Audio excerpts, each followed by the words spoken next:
Hey guys, welcome back to പുതിയൊരു ദിവസം. Valentine's day ആയതുകൊണ്ട് കുറേ പരിപാടി ഉണ്ടായിരുന്നു. അപ്പോൾ കുറേ ഓർഡേഴ്സ് കിട്ടിയിട്ടുണ്ടായിരുന്നു. അതൊക്കെ കംപ്ലീറ്റ് ചെയ്തു. റെസ്റ്റ് എടുക്കാൻ പോലും ടൈം കിട്ടിയിട്ടില്ലായിരുന്നു. വർക്ക് ചെയ്യുന്നതിൻ്റെ ഇടയിൽ ടൈം പോയതും അറിഞ്ഞിട്ടില്ല, ഫുഡ് കഴിച്ചിട്ടില്ലായിരുന്നു. അപ്പോൾ എല്ലാ ഓർഡേഴ്സും കൊടുത്ത് അങ്ങനെ സെറ്റാക്കി ഇരിക്കുമ്പോഴേക്കാണ് ഒരു വീഡിയോ എടുക്കാണ്ട് പറഞ്ഞു. ബട്ട് ഇതെനിക്കുള്ള സർപ്രൈസ് ആയിരുന്നു എന്ന് എനിക്ക് അറിയില്ലായിരുന്നു. ഞാൻ വീഡിയോ എടുക്കുന്ന ടൈമിലായിരുന്നു ഇവർ വന്നിട്ട് സർപ്രൈസ് ചെയ്തത്.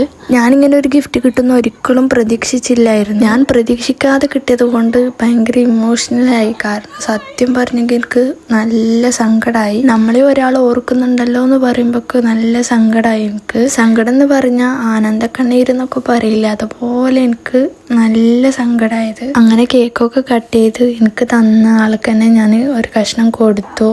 ആള് നാട്ടിലില്ല, അപ്പോൾ ആരെന്നോ നമ്പർ സെറ്റാക്കിയിട്ടാണ് എനിക്ക് ഗിഫ്റ്റ് ഒപ്പിച്ച് വെച്ചത്. Thank God four choosing him in my life. മാഷാ അല്ലാഹ്, എനിക്ക് സത്യമായിട്ട് അതേ ഒരു കാര്യം പറയാനുള്ളൂ. അപ്പോൾ അത്രയേ ഉള്ളൂ. Bye guys.